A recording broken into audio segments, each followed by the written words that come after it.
Hello, War of the Visions fans. Today we're back talking about the winter banners that are being rerun. They're going to be here for 2 weeks straight before some kind of banner after that. What could it be? Some people are saying snow because there's an ice effect, limited guild battle, but I mean, it could be anything else. I mean, honestly, we don't really know, because snow was actually a week 2 thing in Final Fantasy 13, although they could just combine the weeks, make snow week 1 along with lightning and hope and all the vision cards and stuff. So we don't really know what's coming next, but we do know one thing for sure, and that is that the winter banners are a trap.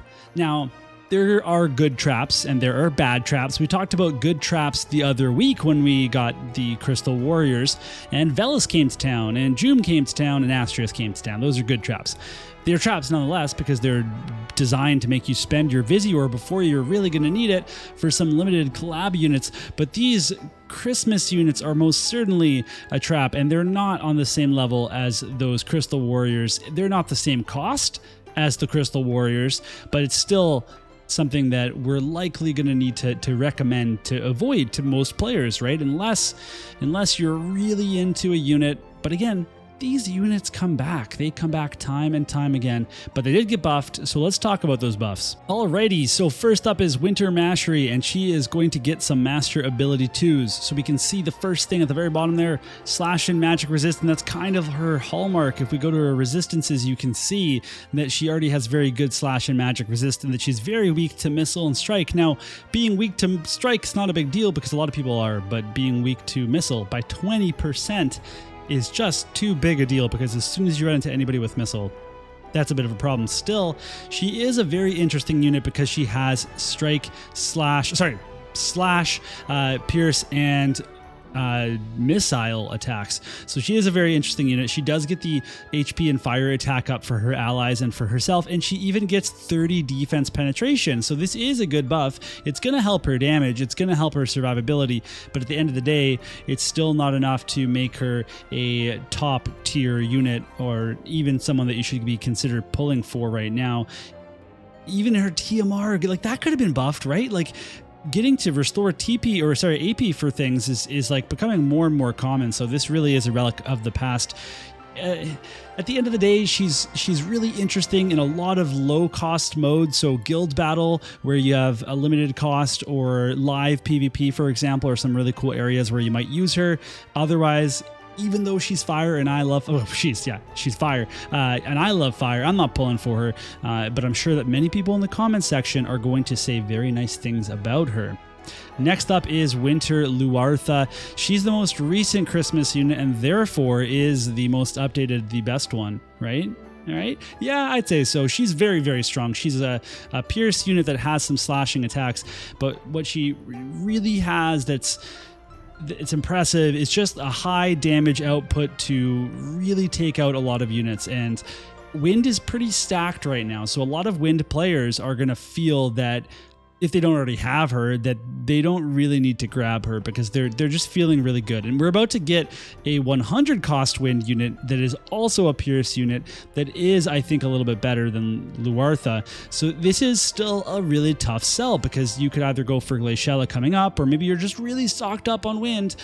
Why would you go for her? Her TMR isn't anything super special. It's not bad, but it's clothing, so that's one demerit right there.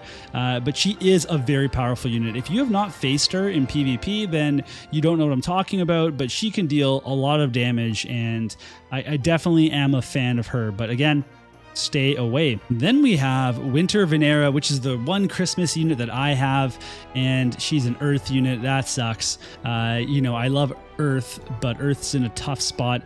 She's got a really interesting TMR because it's a move up and huge accuracy boost, but you can't really depend on that because it's only a 1-turn boost, and you'd pretty much just use Raldor's instead, or Yurma's. If you haven't checked out Yurma's TMR, go check that out. But if we look at her upgrade, she gets 20% more attack, and then she has a 40% counter chance reduction baked right into her mastery ability. It seems like there's not a lot going on here with this upgrade, but that doesn't mean it's bad. You can't underrate how much 20% more attack's going to do for you. So if we go look at her stats right now while it loads, she's at 569 now, and she has a couple other ways to raise her attacks, and she is doing strike damage. Strike damage units often have lower attack because they're hitting this weak resistance. So the fact that she has high attack and is hitting this weak resistance, she's going to do a lot of damage, but she is also just really tough to recommend. I've actually run her quite a bit. Back in the day, she was very successful. We didn't get her during her prime time, which is when the Final Fantasy X banner first released and there was a unit EX. We got her late, and because of that, she didn't get her proper EX time in the sun. And one of the reasons that it's really tricky to recommend her is, one, this massive missile weakness, and the fact that she's also just not very strong against physical and slash, and there's a lot of that right now.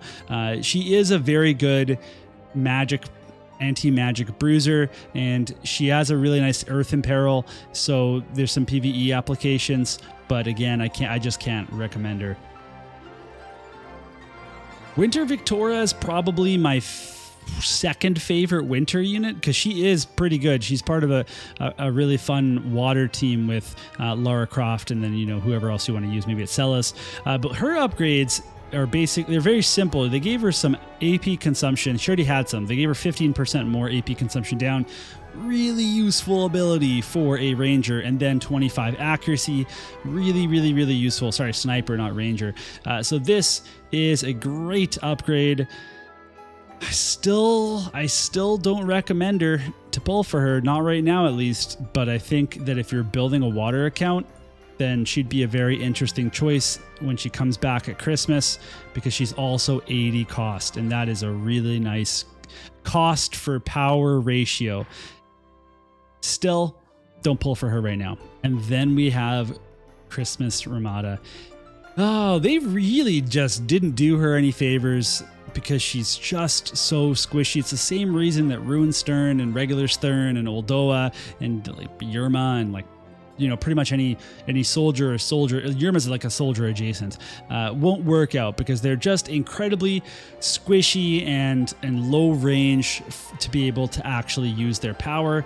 And with Ramada, while she got a lot of upgrades, the critical rate up here, she got 40% defense penetration. She really needed that. That's huge. And then she also got the water HP and water attack up buffs that they needed to be upgraded, even with all that stuff. And again, her LB actually too.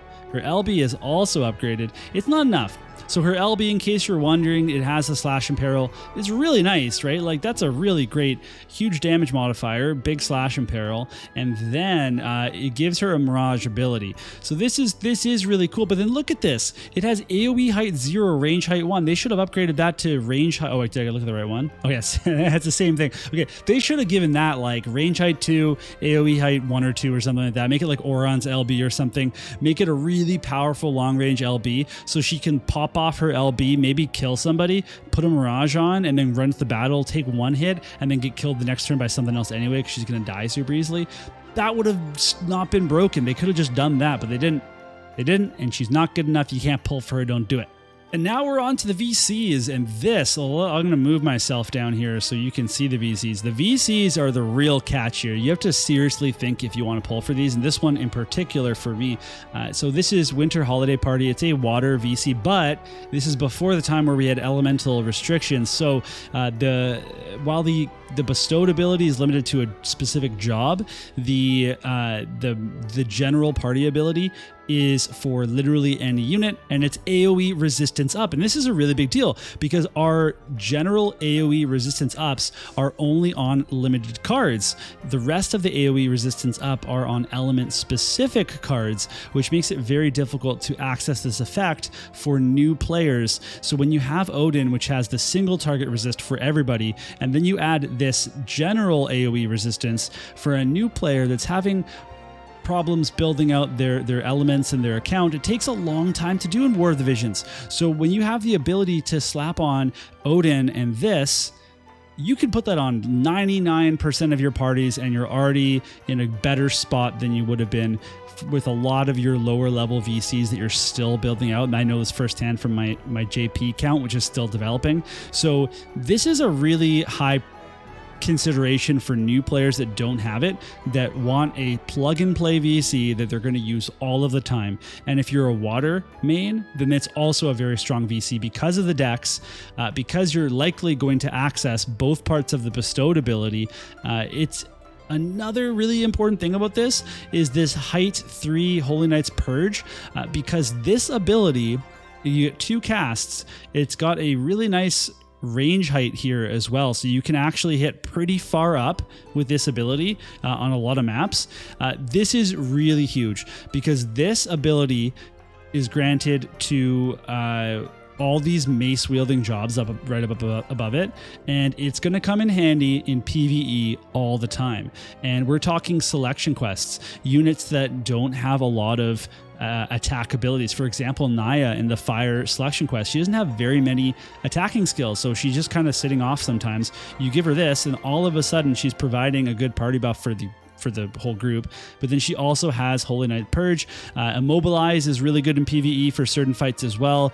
This is a really nice VC. You could put it on Velis. That's another good target for it. If you pulled Velis in the last banner, you pull this now.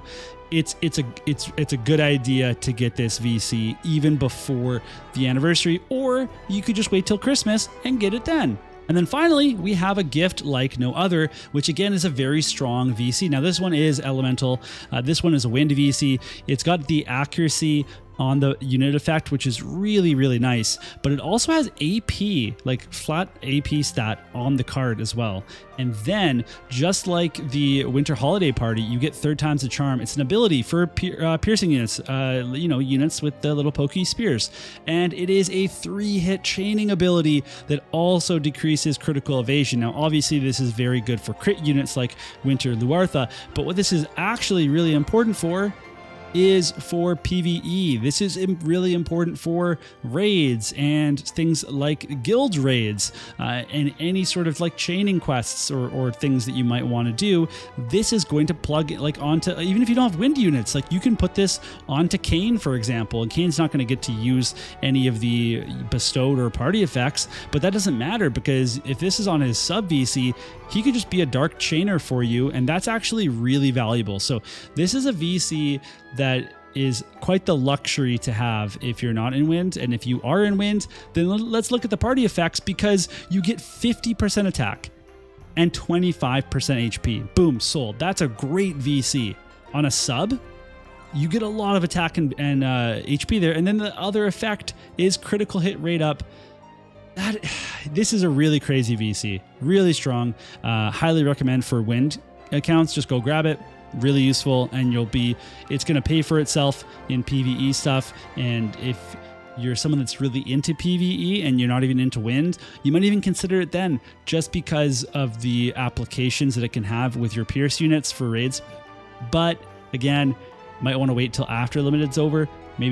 Maybe Christmas looks a little bit better for you, for your personal account. I don't know. That's up to you, but you have to consider it. That's all I'm saying is consider the VCs for sure. Like if you don't have them, give your account a hard look over and decide whether or not you need them, and then skip all the units. That's it. Just skip all the units. You don't need them. Skip them all. Okay, so that's going to be it for the video. Thank you so much for watching, everybody. And, thanks for being patient while I've been gone, because not really gone even. I just hadn't posted in a week. It's the first week of school. I've been teaching. I've been planning. I've been doing all sorts of paperwork. I'm going on chaperoning a trip soon for 2 days. So I'm quite busy, but I'm not gone. I'm just busy. So I will have more videos coming out soon, and you don't have to worry about that. And if you want to help out, you can hit the like button and then comment down below, if you're going for any of these winter units or any of the VCs, or if you just like me in the video, you can just say, hey, Mysidia, I like the video.